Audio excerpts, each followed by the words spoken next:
Well, I am Cousin Kathy, and I just have to tell y'all I'm overwhelmed this morning. First of all, I'm honored because the family asked me to speak about Scott on behalf of our whole family. But before I do that, I just want to tell you I'm overwhelmed. I'm overwhelmed and so blessed to be a part of our huge family that's here today, and friends of Scott's that have gathered. And this family of police officers, you've just touched me beyond anything I could have imagined. So thank you for supporting our family member so beautifully in his job and today. So, it is a great, great honor to stand here before you today. I am Scott's cousin on his mother's side. I am what we in our family call blood, meaning I was born into this Osborne clan as opposed to those we call non-blood, who are those brave enough to marry into this family of ours. As I said, I am so honored to be able to share with you today on behalf of our family a very brief peek into the incredible, extraordinary, inspiring 59-year run that was Scott Riner's life. Preparing this talk today was a group effort. I got so many emails and texts from our family. People that he worked with, his friends wrote to me. We also were able to get some of Scott's Facebook posts. So you're going to hear from Scott today too. Anyway, this was a group effort, and I want to thank all of you for being here with me today as I share some memories of my cousin. So our granddaddy and grandmama, Emery and Gladys Osborne, had 5 kids. They raised on a farm in Monticello, Georgia. Kids grew up and had 8 kids, and we became the cousins. And we were, I am telling you, thick as thieves. Scott was the 3rd child in his mother's family, so he was the baby. But he was also the baby in our extended family, our big extended family. So every time that we would have a family gathering, everybody would say to Scott, "What does Cal say?" And Scott would always appropriately answer. When he was 2 years old, it was adorable. When he was 16 years old, it was a little awkward. When he was 20, 30, 40, and yes, even 50 years old, and we continued to ask that question, and he always knew the answer, it was a family tradition. Scott's dad was Dupree Lauren Riner, who we knew as Uncle Duke. And on that side of the family, there were also cousins. They had family reunions, holiday gatherings. All the cousins gathered on their grandmother's sunroom, stayed up half the night talking and laughing. Anybody who knows Scott knows you cannot talk about Scott Riner without talking about laughing, right? In addition to laughter, there are 4 other areas I have identified as part of Scott's character that I call the Scott Riner high five. So a high five to me, is something that you learn as a child. Everybody learns to do a high five, right? So a high five is we got this. Attaboy. Uplifting, inspiring. It's kind of that can-do spirit when you give somebody a high five that perfectly captures to me my cousin Scott's life. So high five number 1, hoot. Scott Riner was a hoot. If you look up the definition of the word hoot in the dictionary, it says not funny. It says really, really funny. He was a hoot, right? You guys know that. Everybody's nodding. Here are some of the things people said to me about Scott. Top 5 funniest people I've ever known.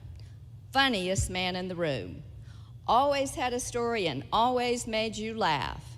Could have had a career as a stand-up comedian. If you wanted to know where Scott was, all you had to do was follow the crowd because he was in the center of it. And I got to tell y'all, Scott didn't make people laugh. He made people belly laugh, right?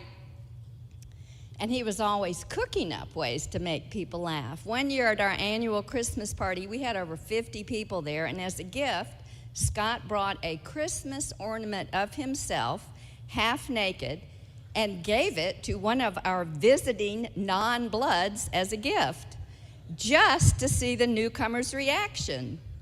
I'm happy to say that the visitor survived the ordeal, passed Scott's shock test, and is now my son-in-law, Robert. Scott's older and only sister, Cindy, also reminded me that after he started working at the Department of Corrections, he would show up at their white elephant gift swaps wearing plastic gloves.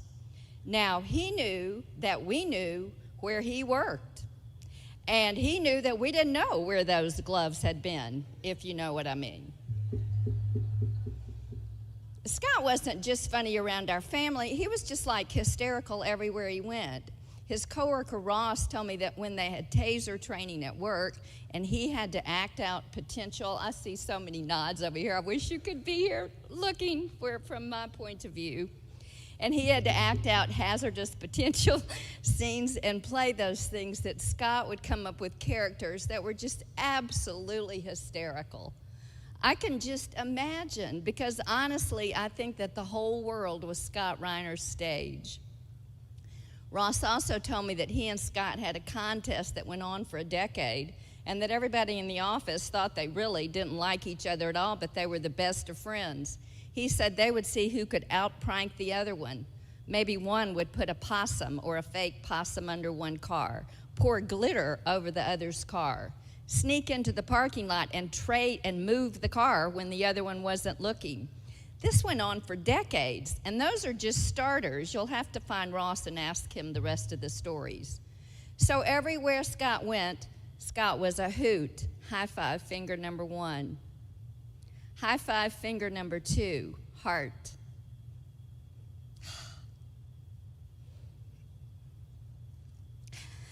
Just,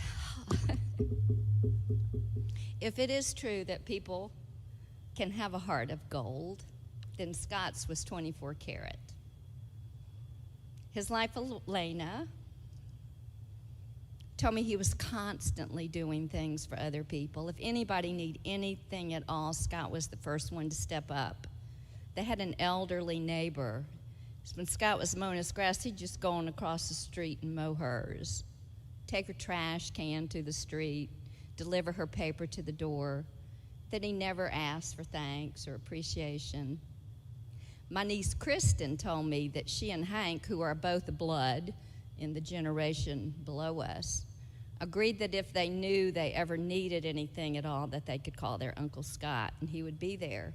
It wasn't, they said, because he announced it. It's just because that's who he was. He was a hoot, and he had a 24 karat gold heart. We know he gave his heart, but what was in his heart? That's easy. It was his family. It's this family right here in front of me. Starting with his parents, Eloise and Duke, he was, of course, the apple of his eye. Dr. Cox said this morning, and I heard he was spoiled. He was rotten spoiled. He was his mother's best sidekick. He called my Aunt Eloise his mother Squeeze, up until the day she died. And he said this about his father in a Father's Day tribute on Facebook. To the quintessential Southern gentleman who had no enemies and many, many friends and a devoted family, you showed my brother and me how to be the men that we are today. We see and experience countless lessons of life to live by that you taught us every day. Scott loved his grandparents on both sides, his uncles and aunts, especially his Uncle Near, our Uncle Lanier. He visited family in Monticello often, was so well known there and popular that some people claim Scott is a family member even though they weren't related. Seriously, I'd be there and he'd go, oh yeah, Scott's in our family, and I'd go, well, he's in my family, who are you? Eric is his older brother and best friend. This despite the fact that Scott would always and constantly tell anyone who would listen that he was a better hunter and fisherman than his brother, and that he was definitely much better looking. Scott was constantly playing pranks on Eric, and as recently as 6 months ago, Scott convinced Natalie, who was his niece and Eric's daughter, to help Scott hide a pair of women's silver platform boots in her father's hunting gear. Natalie has the video if you're interested in seeing what happened next. Even with the pranks, as these brothers got older, not only did they look more and more alike, they just continued to get closer. Scott was also close to his sister, Cindy. Years ago, when she went to the hospital to deliver her sons, on both occasions, Scott insisted on staying at the hospital until they had arrived safely. Cindy told me that it felt like it was a gift from God that she got to have lunch with Scott about 3 weeks ago, just the two of them. It was a divine appointment, I think. Evidently, Eric's and Cindy's spouses, Kathy and Jeff, also passed Scott's non-blood test because he adored them both as well. It's clear to me from the stories they told me that Scott's nephews, Todd, Brad, and Andrew, adore their uncle.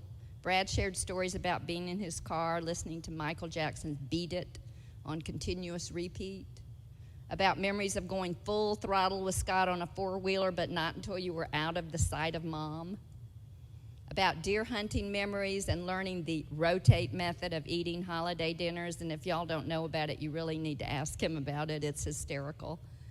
Todd shared that he'd learned to love Garth Brooks from listening to songs like I've Got Friend in Low Places and The Thunder Rolls with his Uncle Scott and his Forerunner. And later how Scott would bribe Todd's kids by telling them if they would come with him, he would feed them only Coca-Colas and ice cream. Nephew Andrew said Scott was the backbone of the family, the one who lifted everyone up and did everything he could to make sure everybody was happy. Andrew remembers playing golf with Scott, says that Scott was the only one in the family who ever beat him, and that if Andrew knew that Scott's work detail was going to be on a nearby golf course that day, that Andrew would make sure he played golf that day. And then Scott would bring his crew there and introduce Andrew to them as his nephew and tell them all, Andrew's going to college to play golf. After Scott took up golf, he saw my husband David in shorts one day and told David that his legs were as white as the out-of-bounds stakes on the golf course. Sounds like him, doesn't it? Scott's niece Natalie said she'll never forget after her high school graduation when her Uncle Scott took her outside at the after-graduation party. And instead of making a joke or cooking up a prank, which is what we always expected him to be doing, he put his hands on her shoulders and looked her in the eyes and told her how proud of her he was. And, you know, she'll remember that about her uncle the rest of her life. When Scott married the love of his life, Elena, 22 years ago, and became an instant father to 4-year-old Madison and 7-year-old Taylor, this is how nephew Todd described the transformation. Scott instantly went from being the cool, young, mullet-wearing uncle that everyone wanted in the 80s to being a family man, driving a sedan, and his only goal was to love and protect and teach those kids. Scott was so proud of this family. All you have to do is look at those family pictures or see videos of their road trips to see what an incredibly devoted husband and father Scott was. Elena also told me that Taylor and Scott were so close that sometimes he texted or called Scott and asked for advice before he called his mama. Scott also loved and approved of his children's partners, Mallory and Joshua, because if they hadn't passed Scott's entrance to the family pranks, they would have never lasted. When Madison had a baby, Scott posted on Facebook, "Hey everybody, I'm a granddaddy," not granddaddy, granddaddy. "My baby girl Madison had a boy, Easton Parker." My baby girl. That's a daddy that loves his baby girl, isn't it? "My baby girl Madeline had a boy, Easton Parker." Ooh, what a granddaddy he was. And he would have continued to be such a great granddaddy. I know that as Easton grows up, he will treasure the videos you have of he and his granddaddy snuggled up together, making bear paw actions, growling sounds, or playing on the farm. But Scott's words really speak to his love of his family more than mine. Here's what he said: 100 years from now, it won't matter what my bank account was, the sort of house I lived in, or the kind of truck I drove, but the world will be a better place because I was important in the life of my 2 kids. Scott said that. Madison, Taylor, Elena, you were his world. You were his heart. High five number 3, hero. Hoot, heart, hero. When Scott became post-certified, which means Georgia Peace Officers Standards and Training, is that right? He told his friends, "Y'all thought I'd end up in jail or lockup one day, didn't you? And you were right. I just took a job at the Gwinnett County Detention Center. Who'd have thunk it?" Because Scott's previous job had been in sales and marketing, we all said, "What are you doing? Are you crazy?" Well, I got to tell y'all, Scott loved his job.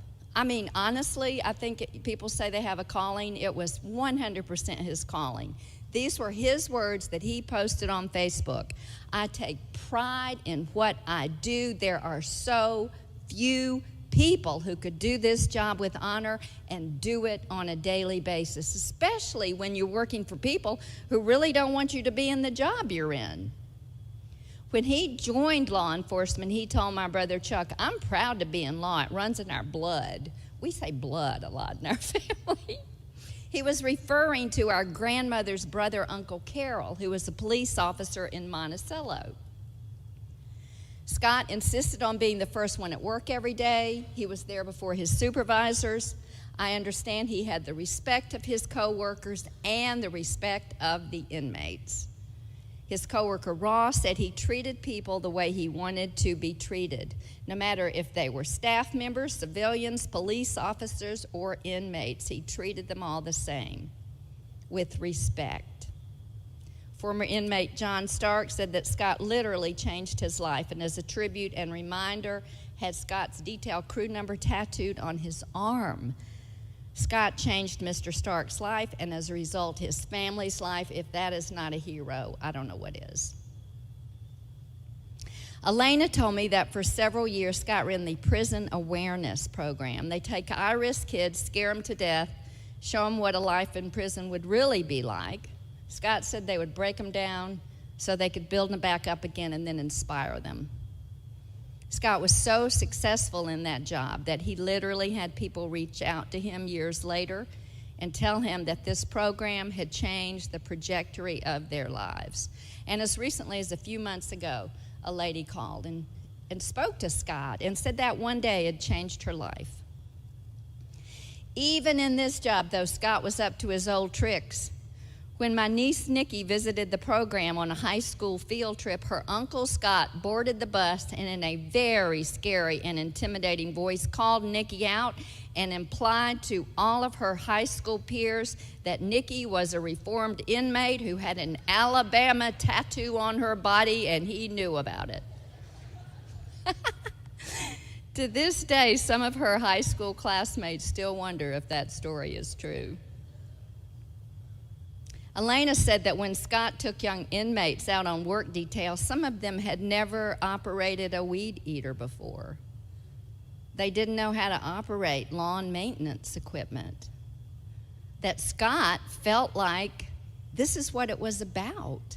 This gave him the opportunity to teach them a skill, maybe a skill that they could use later, to mentor them, to be a coach and father figure to them.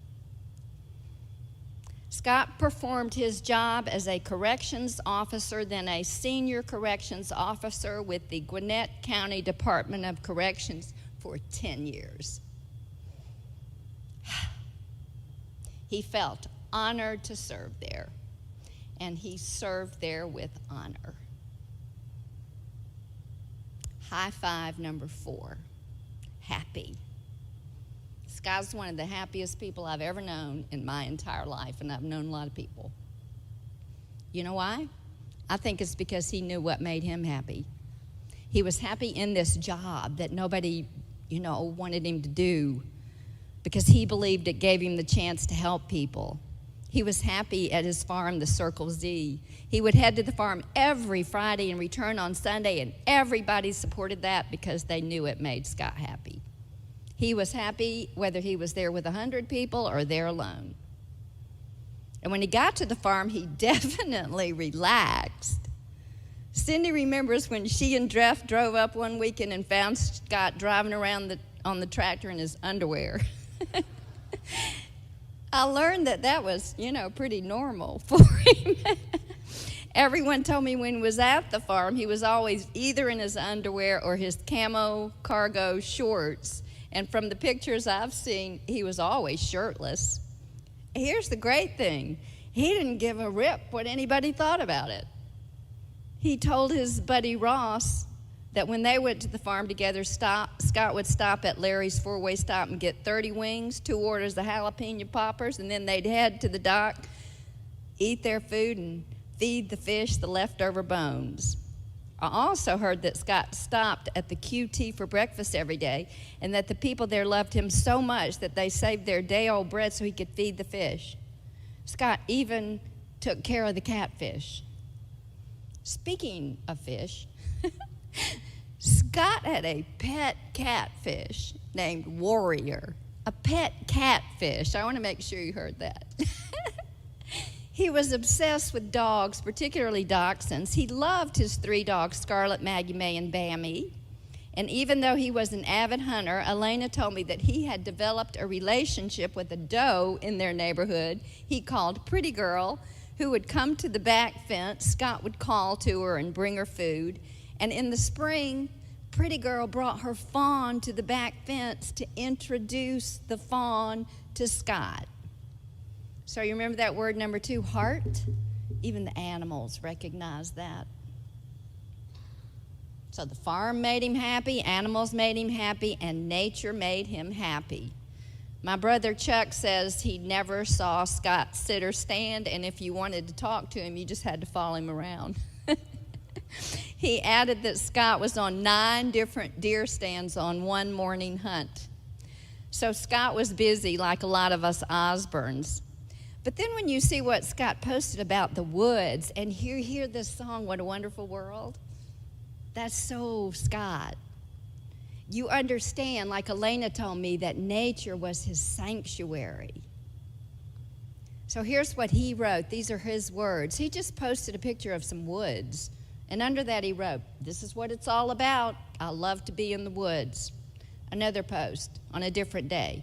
Every man, woman, and child should experience an hour before and after sunrise and sunset in the deep woods just to get away from it all. Under the picture of a child fishing, he wrote, "This is what it's all about. Put down that damn video game and take them outdoors." Trucks also made Scott happy. In high school, Scott had an infamous red Toyota truck. I think the name of it was Mud Puppy, which was the first in a long line of Toyota trucks for Scott. His best friend from high school, Danny, told me that this red truck was like the little engine that could. These are Danny's words. It was wrenched, pried, and pulled out of so many places where it should not have been, from the various creeks and mud holes of Jasper County to the sand of Daytona Beach. You'll need to ask Danny about the Brahma Bull escapade. Danny said the best thing about Scott was his love of life and adventure and his dedication and loyalty to friendship. Scott's many lifelong friendships are a testament to this loyalty. And Scott was happy, folks, because he knew how to have fun. It was as natural to him as it was to a child. The Bible says, unless you become as little children, you can't enter the kingdom of heaven. If that's the criteria, Scott Riner has a golden ticket. He had a child's playful spirit to the point that Elena wouldn't let him go to the grocery store with her because he insisted on riding the shopping cart back to the car through the parking lot. You can see it, right? Finally, Scott delighted in other people's delight. Whether he was hooting and hollering at his grandnephew and niece caught their first fish, or celebrating with an inmate who was able to leave prison by inviting he and his family to his farm, or mercilessly teasing a non-blood and daring them to survive their first family Christmas, or convincing everyone that he knew to be implicit in his pranks, Scott literally delighted when people in his life were delighted. Here's a quote from Arthur Ashe. From what we get, we make a living. From what we give, we make a life.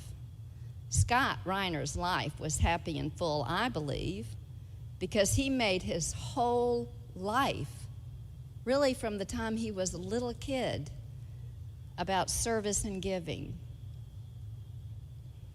So we're on number 5 of the high 5. That's right here, right now. I'm going to tell y'all, my experience of my cousin is that Scott Riner was bigger than life.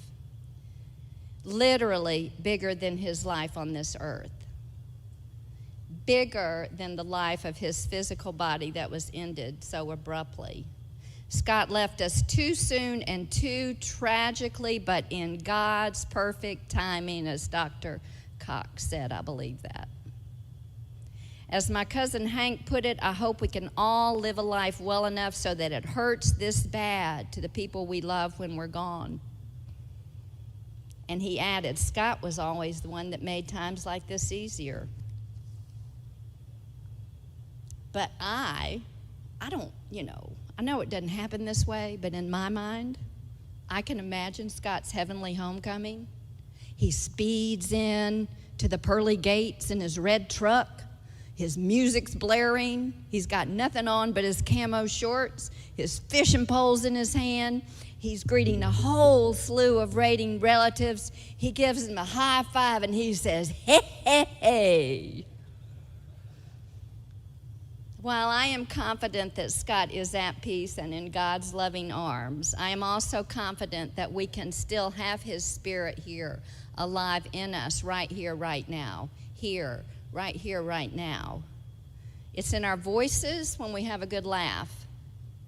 It's in our hearts when we take care of our families and friends. It's in our kindness when we treat people the way we want to be treated, when we become coaches instead of critics. Scott Riner's spirit is with us when we walk in this world in gratitude to God for the bounty that is nature. And last but not least, Scott's spirit is with us when we do what we love without regret or apology. Scott said his dad taught him what he needed to know to be a good man.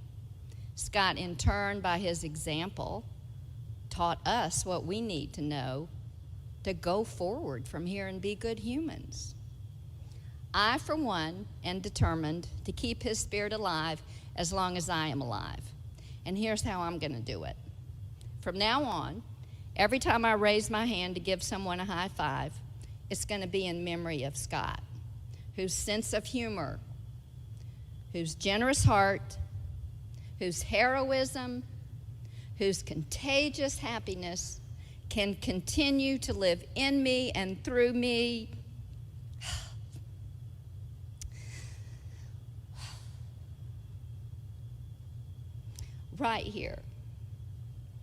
right now through the choices that we make every day.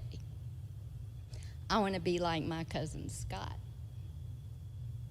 So if you're comfortable doing this, it's okay if you're not, but if you're comfortable and you wish to honor the life and inspiration that was Scott Riner, I want you to raise your hand. I want you to turn to your neighbor, and on the count of 3, I want you to give somebody near you a Scott Riner high five. You ready? 1, 2, 3. So, thank you all on behalf of our family for being here. I hope you'll give me a high five if you see me today. Give everybody you know a high five. Do it in honor of Scott Riner if you feel so moved. Here's to you, cuz. May you rest in sweet peace. Thank you very much.